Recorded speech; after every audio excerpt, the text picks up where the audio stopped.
Hello, everyone, and welcome to the Leadership Lab. I'm excited to have you here today. I'm Kelly Lichlighter, the founder of Choose to Lead.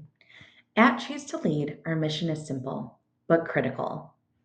We help organizations move from accidental leadership development to intentional strategy.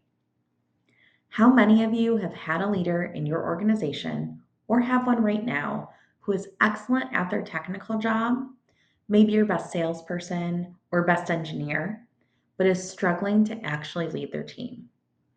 We see this every day. Most companies identify leaders based on who is good at the job today, but leading people requires a completely different skill set. I'm going to give you the framework to stop guessing. We are going to cover how to identify your true high potentials and, more importantly, how to accelerate them so they are ready to take the reins when you need them. Before we fix the problem, we have to look at the price tag. When we get leadership identification wrong, it isn't just an HR headache, it hits the bottom line. First, we have leadership gaps. This happens when you don't have a bench. A key leader leaves and the seat sits empty for 6 months. Or you fill it with an interim leader who is just keeping the lights on. This significantly reduces productivity and kills engagement. Think about the cost of a team operating at 60% for half a year. Ouch. Second, and this is the most common, are misaligned promotions. This is the accidental leader. You promote the high performer to keep them happy, but they aren't equipped to lead. The result? Their direct reports disengage. You might lose the manager and their team. It triggers turnover that ripples throughout the department. Finally, HIPO attrition. Your true high potentials know they are talented. They are ambitious. If they don't see a clear path, or if they see you promoting the wrong people, they will leave. Losing a HIPO weakens your succession pipeline and destroys your long-term bench strength. So how do we stop this? Here's our roadmap that will be addressing this. We will first discuss the HIPO code. This will define exactly what potential looks like versus performance. Once we have that identified, I will show you the 9-box grid. It is a definitive tool for mapping your talent, and we will learn how to use it correctly.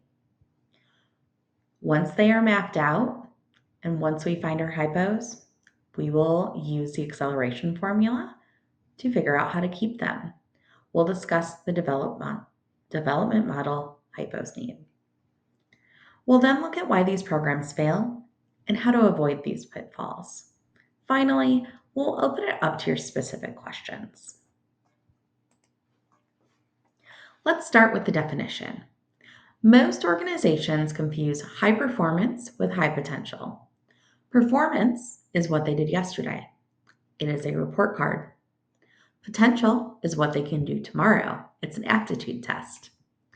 True high potential exists only at the intersection of 3 things. First, ability. Do they have the raw leadership traits? Do they have the emotional intelligence and the strategic thinking required for the next level?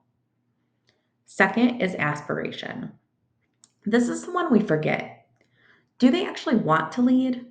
I have seen so many brilliant directors who are pushed towards the C-suite, but they value work-life balance or technical work more than executive stress.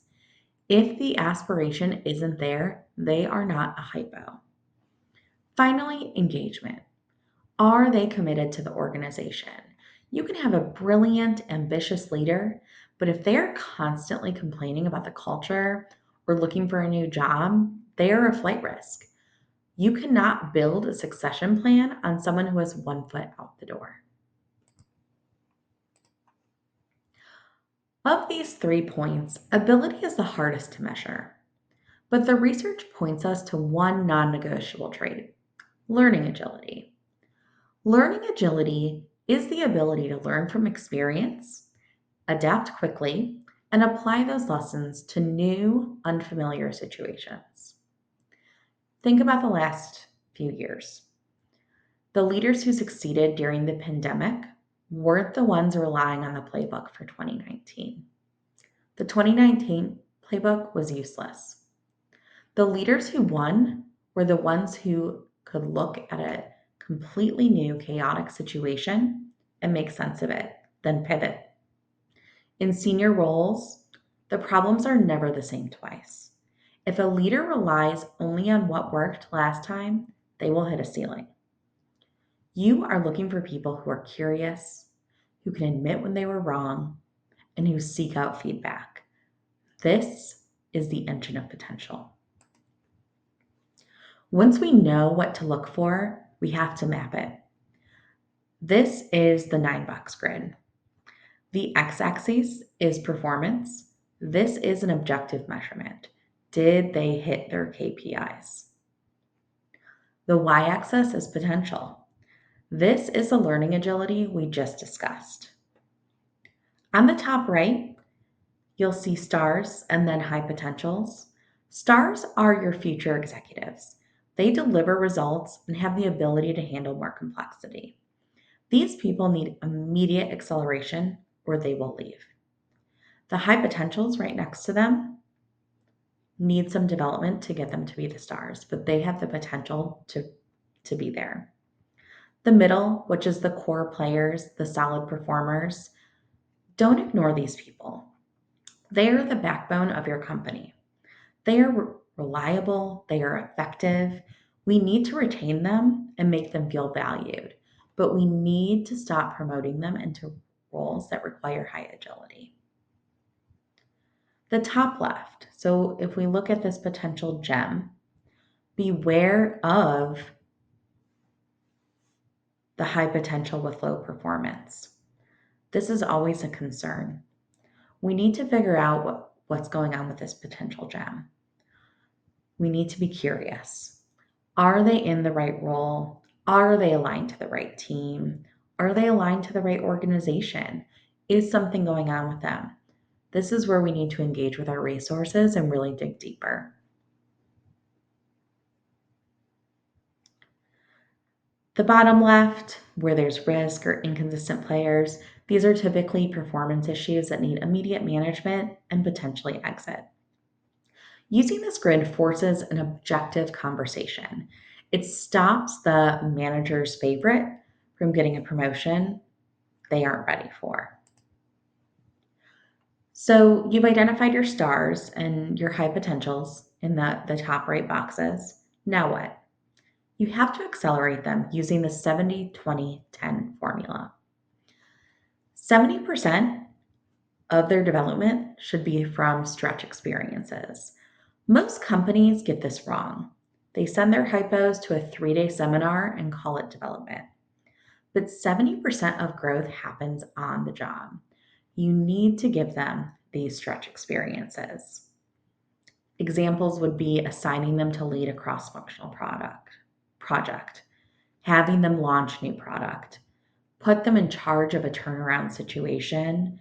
They need to feel comfortable being uncomfortable. Next is exposure.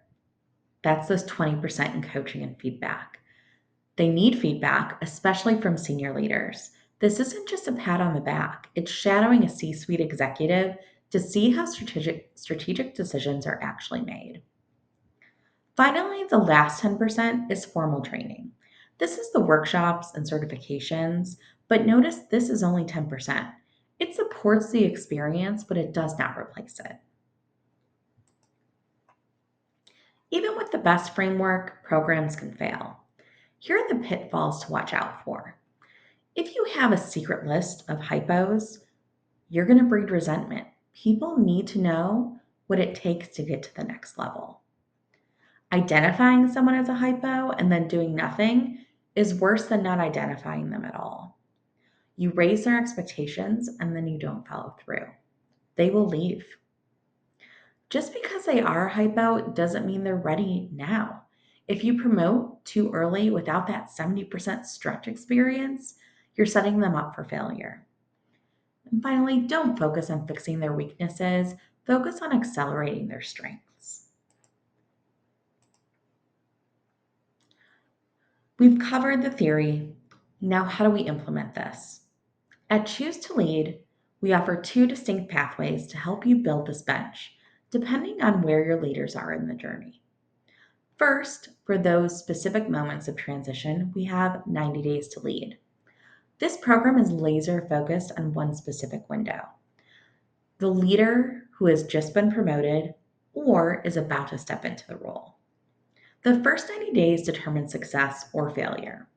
Our goal here is to equip them with immediate practical skills to be effective from day one.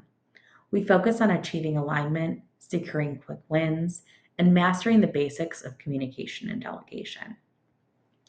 If you have someone stepping up, do not let them figure it out. Give them this roadmap. We very intentionally combine the acceleration formula with the former structured learning, coaching, feedback, and stretching them into uncomfortable situations to make this a very effective program. This can be done simply as a self guided digital course or paired with live one on one or group coaching to help enhance what they are learning. Second, for a deeper transformation, we use the Energy Leadership Development System developed by IPEC. This is for a broader audience, whether they are existing leaders who feel stuck, new leaders building their foundation, or your high potentials preparing for the future. We utilize the Energy Leadership Index assessment to diagnose how they show up under stress. The goal is sustainable behavioral change, shifting them from draining energy to constructive leadership. This is a fully customizable 12-segment journey tailored to your specific business goals. To close today, I want to remind you that your next VP, your next director, or even your next CEO might already be in your building. They are sitting in that top right box of the grid, waiting for a challenge. The worst thing we can do is let that potential wither because we didn't have the system to see it. At Choose to Lead, our mission is to ensure that doesn't happen. Whether you need the immediate fix of 90 days to lead or the deep transformation of the energy leadership system, we have the tools to help you. Let's turn that potential into performance. Thank you for your time today.